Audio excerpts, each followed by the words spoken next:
있습니다. 예레미야서 17장 1절로 4절까지 보시겠습니다. 하나님 말씀은 예레미야서 17장 1절로 4절까지 한 절씩 교독으로 읽겠습니다. 유다의 죄는 금강석 끝 철필로 기록되되 그들의 마음판과 그들의 제단 뿔에 새겨졌거늘 그들의 자녀가 높은 언덕 이 푸른 나무 곁에 있는 그 제잔들과 아세라들을 생각하도다. 들에 있는 나의 산아 내 온 영토의 죄로 말미암아 내가 네 재산과 네 모든 보물과 산당들로 노략을 당하게 하리니 내가 내게 준 내 기업에서 내 손을 뗄 것이며 또 내가 너로 하여금 너의 알지 못하는 땅에서 내 원수를 섬기게 하리니 이는 너희가 내 노를 맹렬하게 하여 영원히 타는 불을 일으켰음이라. 아멘. 오늘 우리가 읽은 이 본문의 말씀은 유다가 지은 죄와 벌에 대하여 기록을 하고 있는데 어제 살펴본 말씀 가운데 16장 17절에서 하나님께서 모든 것들을 다 감찰하고 계신다고 그랬습니다. 우리의 행위를 모두 보고 계시기 때문에 하나님 얼굴 앞에서 우리가 감출 것이 없고 숨길 것이 없다는 그런 말씀을 살펴보았습니다. 다윗이 은밀하게 죄를 범하였고 또 자신의 힘을 이용해서 그 죄를 감추려 했으나 하나님께서는 그 죄를 다 드러내셨고 뿐만 아니라 그 죄의 값을 배로나 받게 하셨습니다. 사단이 유혹을 할 때에 절대 이건 죄라고 하면서 유혹하지 않습니다. 아담과 하와에게 이건 죄라고 하지 않고 먹으면 눈이 밝아져서 하나님같이 된다고 그렇게 이야기합니다. 괜찮다고 유혹하는 거죠. 그런데 먹고 나면 그것이 죄라고 하는 사실을 알게 됩니다. 결국 괜찮은 것이 아닌 거죠.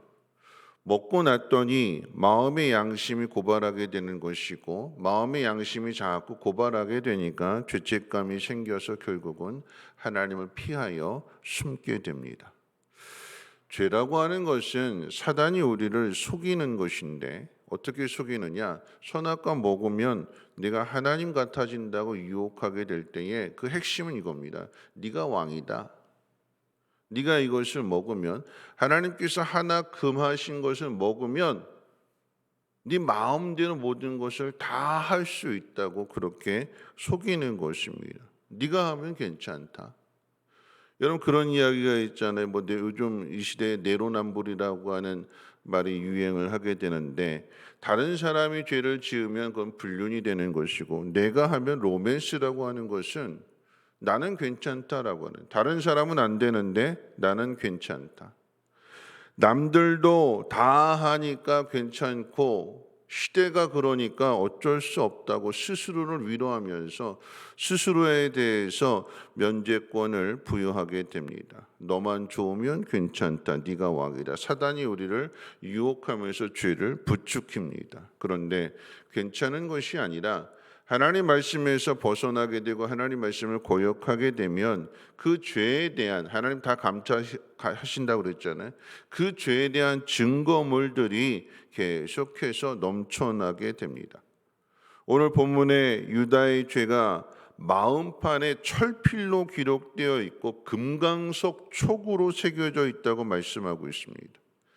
지워도 지워지지 않게끔 강하게 기록되어진 것인데 어디 기록되어져 있느냐?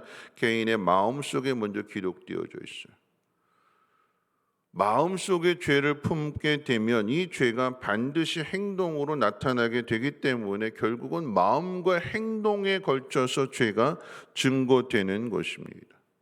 뿐만 아니라 오늘 읽은 이 2절 말씀 가운데 보면 그들의 자녀가 높은 언덕이 푸른 나무 곁에 있는 그 제단들과 아세라들을 생각하도다 그랬습니다. 앞에서 기록한 내용 가운데 유다의 죄가 무엇이냐? 모든 산, 높은 산, 푸른 나무만 보면 영험한 것으로 생각해서 거기 가서 빌면 소원이 성취될 것으로 알고 거기다 다 단들을 쌓아놓고 우상을 숭배했어요. 다 보여지게끔 그렇게 만들어 놓은 것이 조상들의 행한 일인데, 근데 오늘 이야기하니까 자녀들이 그것을 본다고 그랬어요. 그 이야기는 뭐냐면 난 내가 죄를 지으면 그냥 나만 해당되는 것인 줄 알았는데 내가 지은 죄를 자식들이 보고 그 자식들이 그대로 닮아간다라고 하는 것입니다. 여러분, 죄가 이렇게 무서운 거예요. 모든 산과 나무 아래 만들어 놓은 그런 제단들, 우상 숭배하기 위하여 만들어 놓은, 결국 우상이 욕심 때문에, 자기 욕심 때문에 만들어 놓게 된 것인데, 자녀들까지 이어진다라고 하는 것은 이것이 역사적인 기록물도 남게 되는 것이고, 역사적으로 그것이 남게 되니까 계속해서 그 죄를 증거하고 있는 것입니다. 역사적인 증거물보다 더 중요한 것이, 여러분, 우리 마음 가운데 새겨야 되는 것이, 자식들이 그 모습을 보고 부모의 모습을 보고 닮아간다고 하면, 그렇잖아요. 아이들이 말하는 거, 꼬마 아이들이 말하는 거, 이거 누구한테 배웠겠어요? 엄마 아빠가 하는 이야기 다 듣고 하는 거고 그런 행동을 하는 거 아니겠습니까? 지난번에도 한번 말씀을 드렸던 것처럼, 아이가 노는데, 인형 갖고 노는데 약 먹이면서 이거 먹어 뭐 그러면서 막 그렇게 하는 그런 모든, 그 누구한테 배웠느냐? 엄마한테 배운 거 그대로 인형한테 나타나게 되는 거예요. 나는 감춘다고 감추겠지만 아니요, 감출 수 없는 것이 내 마음속에 있고, 더 나아가서는 그것이 자녀들의 행동을 통해서 나타난다면 그것이 죄의 증거가 되는 것입니다.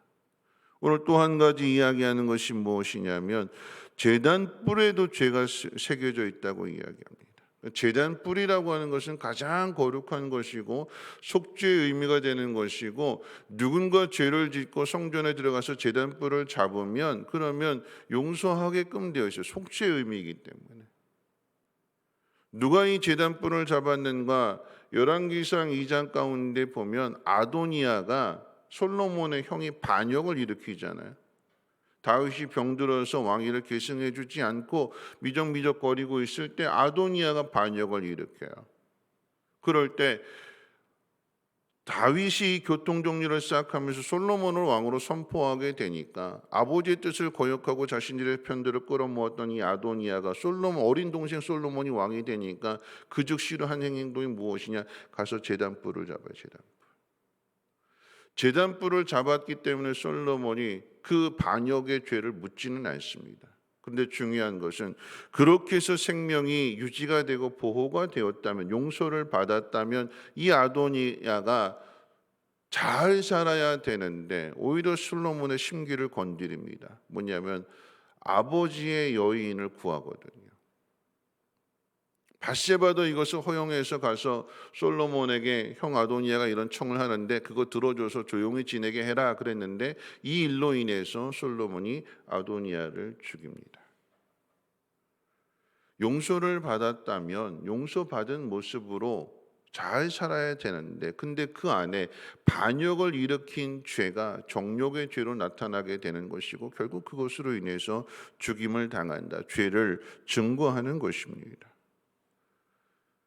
이와 같은 이런 죄들이 결국은 그 안에 있는 죄를 포기하지 않기 때문에 그런 것인데, 결국은 이 죄가 다 드러나게 되는데 어떻게 드러나는가? 오늘 읽은 말씀 가운데 보면 4절 말씀이죠. 우리 4절, 3절과 4절 같이 한번 읽어볼까요? 시작. 들어있는 나의 산아, 내 온 영토의 죄로 말미암아 내가 네 재산과 내 모든 보물과 산당들로 노략을 당하게 하리니, 내가 네게 준 내 기업에서 내 손을 뗄 것이며, 또 내가 너로 하여금 너의 알지 못하는 땅에서 내 원수를 섬기게 하리니, 이는 너희가 내 노를 맹렬하게 하여 영원히 타는 불을 일으켰습니다. 결국 죄를 포기하지 않고 계속해서 그 죄를 가지고 있을 때, 조상들의 지은 죄가, 아비의 죄가 자녀들에게까지 물려지게 될 때 그 결과가 무엇이냐? 그 죄값으로 인해서 재산과 보물과 약탈품들이 다 원수의 손에 넘겨진다라고 하는 얘기예요. 그것만도 무서운데, 전쟁이 나서 내가 수고한 땀 흘려 모든 것들을, 그렇게 악착같이 욕심부리면서 모았던 모든 것들을 다 한순간에 빼앗길 뿐만 아니라 그 땅에서까지 기업으로 받은 몫으로 받은 것에까지 쫓겨난다라고 이야기하고 있습니다. 무엇이 증거가 되는 거예요? 하나님의 복을 받아서 그 복을 세상 가운데 널리 나타내주고 증거되어주고 흘려보내는 이 축복의 통로 역할을 해야 되는데 이 통로의 역할은커녕 오히려 빼앗기게 되고 그 땅에서 쫓겨나게 된다면 이게 죄에 대한 증거가 된다라고 하는 것입니다. 여러분 이렇게 죄가 무서운 거예요. 나는 감춘다고 감추려고 하지만 이게 다 드러나요. 어떻게 드러난다고 그랬어요? 증거물들이 새겨지는 것이고 마음판에 철필로 지워지지 않는 죄책감이 새겨지게 되는 것이고 자녀들이 그 행동을 따라가고 하는 것이고 더 나아가서는 그 모든 것들을 다 빼앗기게 되는 일들. 하나님의 백성이라고 세상 사람들이 다 두려워했는데 그런데 하나님에게서 떠나게 되니까 이제는 세상의 조롱거리가 되고 동네북이 되어서 여기저기 얻어맞게 되는 그러면서 비참하게 살아가는 모습이 된다라고 하는 것입니다. 여러분 구약 성경만 그런 것이 아니라 신약 성경에도 우리의 죄에 대해서 분명하게 이야기하는데 야고보서 5장 1절로 6절 가운데 보면 부자들에게 주는 경고인데 이렇게 경고하고 있어요. 닥쳐올 비참한 일들을 생각하고 울며 부러지져야 된다. 마지막 날에 쌓아놓은 은과 금에 녹슨 것이 그 사람의 죄를 고발할 것이며 일꾼에게 가로챈 삭시 소리를 내는 것을 하나님이 들으실 것이다. 반대로 의인을 정죄하고 죽였으나 의인은 대항하지 않았다. 야고보서 5장 1절로 6절까지 부자와 가난한 사람, 죄인과 의인에 대해서 고발하게 될 때에 부자는 그렇게 쌓아놓은 모든 것들 하나님이 복 주신 것을 흘려보내라고 주신 것인데 마지막에 쌓아놨을 때 하나님이 그 생명을 거둬가신다면 그러면 그 남아있는 것은 누구의 것이 되겠습니까? 그것이 결국은 죄가 된다. 그 죄를 고발한다라고 하는 것이고 그 재산을 모으기까지 남의 마음 아프게 하고 힘들게 하고 했다면 그러면 그 부자로 인해서 삭슬 빼앗고 그래서 억울한 일을 당한 사람들의 그 하소연하는 소리가 그 부자의 죄를 증거한대. 여러분 죄가 이렇게 무섭다라고 하는 얘기예요. 반대로 그렇게 빼앗긴 사람들, 가난한 사람들, 그런데 그 가난한 사람들이 하나님 앞에 호소하는 것, 억울한 일을 당한 것, 그래서 하나님을 의지하는 것, 그것이 믿음이 되는 것이고 세상에서 내 마음 알아주지 않는데 오직 하나님만이 알아주시기 때문에 이 억울하고 원통하고 분한 마음을 하나님 앞에 가서 아뢰게 될 때에 하나님이 그 소리를 들으신대요. 그리고 그 상황 속에서 야고보서의 말씀 의인을 정죄하고 죽였으나 죽임을 당할지라도 반항하지 않고 반역하지 않고 그것을 그대로 당하는 그 모습 그것이 의로움을 증거한다 이렇게 이야기했습니다. 오늘 말씀을 맺으면서 우리가 행한 일에 다 증거가 나타나는 거예요. 나는 감춘다고 나는 괜찮다고 하는 이야기들이 내 속에 내 자녀들에게 주변의 모든 행동들 또는 모든 증거물들이 다 차고 넘친다라고 하는 얘기. 그럼 우리가 어떻게 살아가야 될 것이냐? 죄의 증거를 남겨놓는 것이 아니라 의로움에 대한 증거를 남겨놓으며 살아야 되지 않을까요? 하나님은 우리의 죄를 기억하지 않으신다고 그랬어요. 우리가 하나님 앞에 회개하면 잘못을 깨닫고 돌이키면 하나님 우리 지은 죄를 다 용서해 주신다고 그러셨어요. 그런데 우리가 그 용서함을 받아서 의롭게 정직하게 하나님 기뻐하시는 일들을 행했을 때에 하나님은 그 모습을 오래도록 기억하신다고 그랬어요. 다윗이 하나님 마음에 합한 사람이라고 하는 것은 다윗도 우리와 아니 우리보다 더 심한 죄를 사울보다도 더 심한 죄를 지었어요. 그런데 그 다윗이 회개하고 하나님의 뜻대로 살고자 하게 될 때에 하나님 그 모습을 받아주시고 다윗에게 더욱 은혜를 베풀어 주시고 그래서 그 이름이 전무후무한 이름으로 남겨지는 거 아니겠습니까? 하나님의 은혜입니다. 우리는 하나님의 은혜가 없이는 살아갈 수 없기에 이 땅 가운데 죄의 흔적들을 많이 남겨놓는 것이 아니라 의로운 흔적들을 많이 남겨두어서 다윗을 보시고 하나님께서 솔로몬의 죄를 용서하시고 그 나라를 찢지 않으셨던 것처럼 오늘 우리들에게도 주어진 시간들 속에서 하나님 우리에게 주신 이 생명, 하나님이 우리에게 주신 이 물질들, 그것을 잘 선용해서 의로운 증거들을 남기며 살아가시기를 주님의 이름으로 부탁을 드립니다. 우리 찬송가 288장 찬송, 통일 찬송가론 204장 찬송하신 후에 함께 통성으로 기도하겠습니다. 찬송가 288장입니다. 예수를 나의 구주 삼고 성령과 피로써 거듭나니 이 세상에서 내 영혼이 하늘의 영광 누리도다.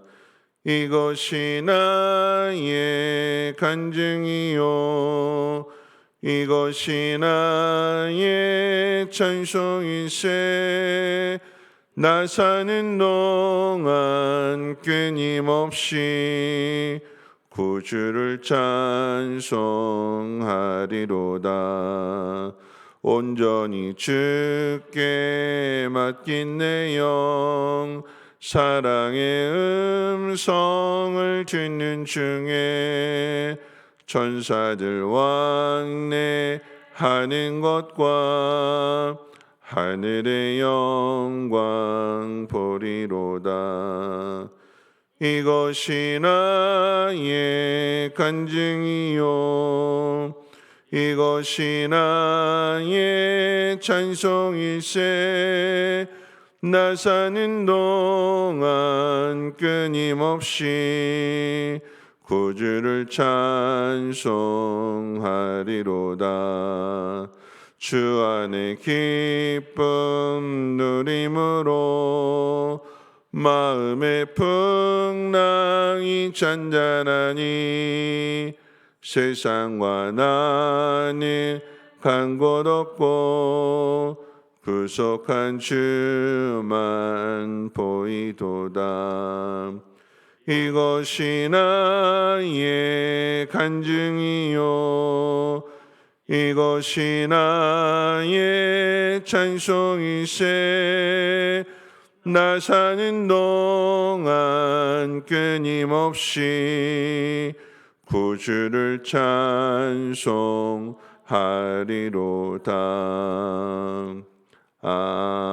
아멘. 오늘 말씀 생각하면서 함께 기도하실 때 우리는 감춘다고 감추지만 우리가 하나님 앞에 죄를 범하게 될 때는 그 죄의 증거들이 넘쳐나게 됩니다. 마음속에 자녀들의 삶을 통해서 또 아니면 세상의 그런 흔적들을 통해서. 반면에 우리가 하나님의 뜻대로 순종하며 살아간다면 하나님 그것을 또한 드러내시는 거예요. 어떤 흔적을 남길 것인가. 오늘 우리 찬송의 고백처럼 이것이 나의 간증이 될 수 있도록 내가 하나님 말씀 가운데 순종한 이 모든 것들이 다른 사람들에게 선한 영향력을 끼치고 그래서 하나님을 찬송하는 일이 될 수 있도록 하나님 나를 사용하여 주시고 하나님 나에게 맡기신 삶을 잘 감당하게 해달라고 우리 함께 통성으로 하나님 앞에 기도합니다. 거룩하신 하나님 감사합니다. 하나님께서 유다의 죄를 물으실 때에 하나님 마음판에 새겨졌으며 철필로 금강석으로 새겨져서 지워지지 않는다고 했습니다. 하나님 우리가 지은 모든 죄 하나님 철필로 금강석으로 새겨줬다 할지라도 우리가 뉘우치고 회개하면 하나님 다 지워주신다고 하셨는데, 하나님 오늘도 우리의 죄를 고백할 때마다 하나님 우리의 죄를 하나님 용서하여 주시고 지워주심으로 인하여서 다시 새로운 기회를 통하여 하나님의 은혜 가운데 하나님의 뜻을 이루는 삶을 살아가게 도와주시옵소서. 하나님 뉘우치지 않으면 하나님 모든 것이 하나님 죄의 증거들이 나타납니다. 마음속에 새겨져 있고 자녀들의 삶을 통해서 나타나게 될 것이고, 만들어 놓은 일들, 행한 모든 일들을 통해서 그 죄가 증거하게 될 것입니다. 하나님, 그러므로 인하여서 아버지 하나님, 이 죄가 뉘우치지 않게 될 때에 재산을 빼앗기게 되고 약탈되어지게 될 것이며, 또한 그 모든 것들에서 쫓겨나서 포로가 되는 삶을 산다고 하였사오니, 하나님이 무시무시한 하나님의 경고를 마음 가운데 새기게 하여 주시고, 하나님 죄악 가운데 서 있는 것이 아니라 하나님 기뻐하시는 일들을 이루는 믿음의 길에 서 있게 하여 주시고, 하나님 말씀 가운데 순종함으로 인하여서 이것이 나의 간증이 되게 하옵시며, 또한 세상의 많은 사람들이 그 모습을 보고 살아계신 하나님을 찬양하며 하나님 앞에 경배하며 하나님께로 돌아올 수 있도록 하나님 은혜를 베풀어 주시옵소서. 아버지 하나님, 야고보서의 말씀과 같이 하나님 우리의 마지막 남은 그 순간 하나님 우리를 부르셨을 때에 남겨진 것이 있는가를 돌아보게 하여 주시고, 하나님에게 주신 모든 생명과 시간과 물질을 오직 하나님의 영광을 위하여 바르게 잘 선용하다가 하나님의 부름을 받아 저 영원한 하나님 나라에 들어갈 수 있는 믿음을, 은혜를 하나님 허락해 주시옵소서.